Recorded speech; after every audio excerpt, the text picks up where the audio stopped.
So hello everyone, आज मैं आपके लिए एक्सप्लेन करूंगी the glorious revenge of effing का एपिसोड नंबर 11। इसके पहले वीडियो का लिंक आपको डिस्क्रिप्शन में मिल जाएगा, तो आप वहां से चेकआउट कर सकते हैं। तो जैसा कि पिछले एपिसोड में हमने देखा था कि एफिंग ने लू शाओ को पॉइजन किया और फिर शाओ शियान के हाथों ही उसके बेटे लू शाओ को मरवा दिया, जिस वजह से शाओ शियान एफिंग पर बहुत भड़क जाता है और वो होली मिरर को ट्रेजर चेम्बर से चुरा लेता है। ये बहुत ही पावरफुल ट्रेजर था, जिससे वो अपने छोटे भाई शाओ की और कुछ सोल्जर पर अटैक कर देता है। अब आगे तो हम देखते कि शाओ शियान ने उस पावरफुल ट्रेजर से शाओ और कुछ वॉरियर्स को खत्म कर दिया है। तभी थर्ड एल्डर शाओ शियान को समझाता है कि तुमने बहुत गलत किया है, तुमने अपने ही भाई को मार दिया, मगर फिर भी हम तुम्हें शाओ फैमिली में वही पोजीशन दे देंगे, लेकिन इसके लिए तुम्हें होली मिरर को वापस रखना होगा क्योंकि ये बहुत पावरफुल है, इससे हमारा क्लैन बर्बाद हो जाएगा। जिस पर शाओ शियान कहता है कि शाओ की भी ऐसे ही मुझे रोकने की कोशिश कर रहा था, मगर वो बेचारा तो मारा गया। मुझे लगता है कि अब तुम्हारी भी वही हालत करनी होगी। चलो अब तुम जिद कर ही रहे हो तो मैं तुम्हें भी खत्म कर देता हूँ। जिसके बाद वो अपने भाई पर होली मिरर से जबरदस्त हमला कर देता है, जिससे वो बहुत दूर जाकर गिर गया था। अब शाओ शियान उसे कहता है कि जैसे ही हमारे फादर शाओ जैन मरेंगे, मैं खुद उनकी पोजीशन लूंगा और शाओ फैमिली का हेड बन जाऊंगा। पूरे की पूरे शाओ क्लैन में मेरे जितना पावरफुल कोई नहीं बनेगा और सभी मेरे सामने घुटने टेकेंगे। जिसके बाद वो बड़ी बेरहमी से अपने भाई को खत्म कर देता है। इधर हम एफिंग को देखते हैं, जो एक नई टेक्निक स्वॉर्ड क्यूआई को सीख गया था। ये बहुत ही पावरफुल टेक्निक थी। अब थोड़ी देर बाद वो माइंड स्पेस से बाहर आ जाता है और देखता है कि उसे एक पावरफुल ऑरा फील हो रही है। जब वो पहली बार इस शहर में आया था तब भी उसके साथ ऐसा ही कुछ हुआ था। वो ऑरा अब उसके बहुत नजदीक आ गई थी, तो एफिंग तुरंत ही समझ जाता है कि वहाँ पर कोई आ रहा है, तो जल्दी से वहाँ से गायब हो जाता है। और तभी हम शाओ शियान को देखते हैं, जो पावरफुल होली मिरर को लेके एफिंग के कमरे में आ चुका था। वो कहता है, मेरे प्यारे दुश्मन एफिंग, मैं यहाँ तुम्हें मारने आया हूँ। तुम्हारी वजह से मेरे बेटे की जान गई, तो तुम्हें अपनी जान देकर इस मसले को हल करना होगा। तभी वो देखता है कि एफिंग तो सो रहा है, तो तुरंत ही जाकर उस पर पावरफुल अटैक कर देता है, जिसकी स्ट्रॉन्ग एनर्जी रूम से बाहर भी आ जाती है। वो अटैक इतना ज्यादा पावरफुल था कि बाहर पड़ी हुई लाशें भी हवा में फ्लोट करती है। जिसके बाद शाओ शियान रूम से बाहर आ जाता है और कहता है कि एफिंग, तुमने खुद ही अपनी मौत को बुलावा दिया था। मुझे तो लगा था कि तुम फाइट बैक करोगे, मगर तुम तो एक ही झटके में निपट लिए। जिसके बाद वो जोर जोर से हंसने लगता है। तभी एफिंग कहता है कि सेकंड मास्टर, मैंने तुम्हारे लिए नई पॉइजन वाली पिल बना दी थी, अगर आप चाहो तो उसे टेस्ट कर सकते हो, शायद इससे आपको आसान मौत मिल जाएगी, क्योंकि अगर आप मेरे हाथ लग गए तो मैं आपको भगा भगा कर मार दूंगा। शाओ शियान एफिंग को जिंदा देखकर बहुत हैरान हो जाता है। वो कहता है कि एफिंग, शायद तुमने मुझे कमरे में आते हुए देख लिया था,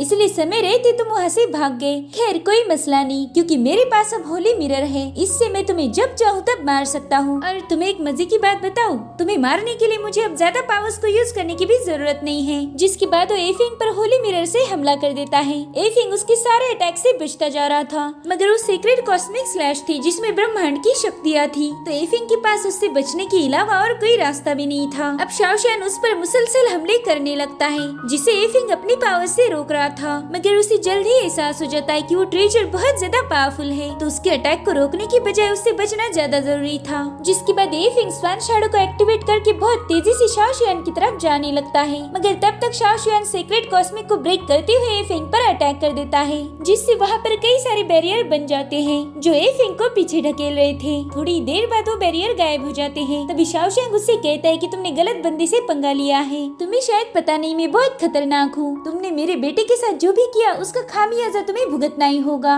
अब वो एफिंग पर लगातार अटैक्स करते जा रहा था और बेचारे एफिंग के पास उन अटैक से बचने के अलावा और कोई ऑप्शन भी नहीं था। जिसके बाद शाओ शियान होली मिरर को हवा में फ्लोट करके एफिंग के आसपास एक पावरफुल फॉर्मेशन बनाकर उसे क्रश कर देता है, लेकिन एफिंग समय रहते ही उसमें से बाहर आ जाता है और वो सीधे शाओ शियान के साथ फाइट करने लगता है। वो कहता है कि सेकंड मास्टर, तुम्हारे पास चाहे कितना भी पावरफुल वेपन क्यों ना हो, मगर फिर भी तुम मेरे सामने कभी टिक नहीं पाओगे। तुम्हें क्या लगा था कि मैं तुम्हारे हाथों मारा जाऊंगा? वेल, तुम गलत हो, तुम मेरा कुछ भी बिगाड़ नहीं सकते, मुझे कोई नहीं मार सकता। अब वो शाओ शियान की जबरदस्त धुलाई करते हुए उसके मुंह पर एक लात जड़ देता है, जिससे शाओ शियान बहुत दूर जाकर गिर गया था। वो देखता है कि एफिंग उसी की तरफ आ रहा है, तो जल्दी से उठकर सीक्रेट कॉस्मोस को एक्टिवेट कर देता है। एफिंग समझ गया था कि उसका ये अटैक बहुत पावरफुल होगा, तो अपनी सूट से होली मिरर के अटैक को रोककर उसे दूर पुश कर देता है। अब एफिंग समझ गया था कि इस होली मिरर में कॉस्मोस की पावर्स है और वो उसका मुकाबला नहीं कर पाएगा, इसलिए वो वहाँ से भागने लगता है, मगर शाओ शियान उसे पकड़ लेता है और कहता है कि भागने का ख्याल भी अपने दिल से निकाल दो, क्योंकि शाओ फैमिली के ट्रेजर के आगे तुम्हें हार मानने के अलावा और कोई ऑप्शन भी नहीं है। तो एफिंग उसे दूर ढकेल के नीचे गिरा देता है, लेकिन अब वो मिरर खुद ही उस पर हमला करने लगता है। उसे कोई कंट्रोल कंट्रोल नहीं कर रहा था, तो एफिंग उसके अटैक से बचते हुए सोड क्यूआई को एक्टिवेट कर देता है। ये वही टेक्निक थी जो उसने हाल ही में सीखी थी।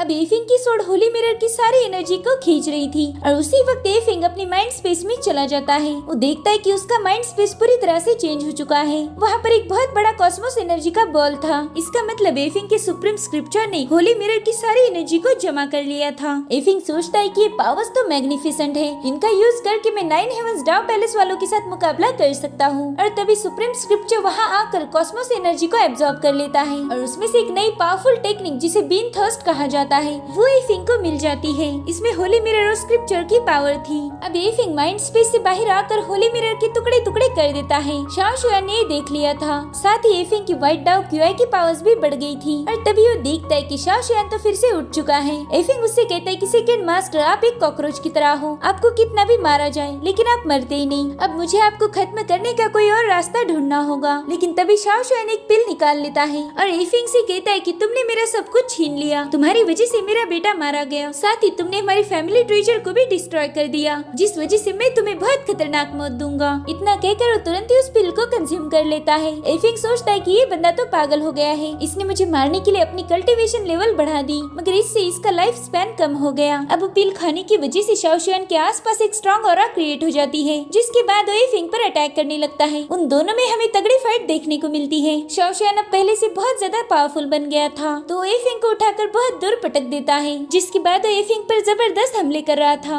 मगर वो उनसे जैसे तैसे बचता जा रहा था। अब एफिंग भी अपनी नई टेक्निक बीम थर्स्ट का यूज करके शाओ शुआन पर काउंटर अटैक कर देता है। उसके ऐसा करते ही शाओ शुआन बहुत दूर फेंका जाता है, साथ ही उसकी ऑरा भी गायब हो जाती है। अब एफिंग सोचता है कि मैंने तो बस 30% ही पावर्स यूज की, जिससे इसका ये हाल हो गया। अगर मैं 100% पावर यूज करता तो पता नहीं इसका क्या हाल होता। वाकई ये टेक्निक तो एक्सट्रीमली पावरफुल है। उतने में ही शाओ शुआन को होश आ जाता है। वो जोर जोर से हंस रहा था। एफिंग कहता है बाप रे, ये तो पागल हो गया लगता। तभी शाओ शुआन बच्चों जैसे रेंगते हुए एफिंग के पास आ जाता है और कहता है दादाजी मुझे कैंडी दिला दो, मेरे पास जो थी वो खत्म हो गई। जिसके बाद वो एफिंग को पकड़कर कैंडी के लिए रोने लगता है। एफिंग उसकी हरकतें देखकर बहुत हैरान था। वो कहते शायद बीम थर्स्ट सोल को भी घायल कर सकती है, इसलिए इसका ये हाल हो गया। जिसके बाद हम जियान शाओ को देखते हैं। ये शाओलिंग के ग्रैंडफादर थे। वो बहुत गुस्से में थे क्योंकि उन्हें पता चल गया था कि शाओ शुआन ने होली मिरर को चुराया है। होली मिरर फैमिली का सीक्रेट ट्रेजर था जो कि गलत हाथों में जा चुका था। वो अपने हीलर और शाओलिंग से कह रहे थे कि होली मिरर बहुत पावरफुल ट्रेजर है, मैं तो यहाँ से भाग नहीं सकता, मगर तुम लोग यहाँ से चले जाओ, नहीं तो शाओ शुआन तुम्हें भी खत्म कर देगा। मेरे पास इतनी ताकत तो नहीं है, मगर फिर भी मैं शाओ शुआन को यहीं पर रोके रखूंगा। तभी शाओलिंग कहती कि आपने सुना क्या, बाहर की आवाजें रुक गई है, मुझे लगता है कि एफिंग ने शाओ शुआन को हरा दिया। अब वो बाहर जाने लगती है, मगर तभी जियान शाओ से बताते हैं कि होली मिरर इतना पावरफुल है कि उसके आगे कोई भी टिक नहीं पाएगा। मुझे नहीं लगता कि वो अल्केमिस्ट अभी तक जिंदा बच गया होगा।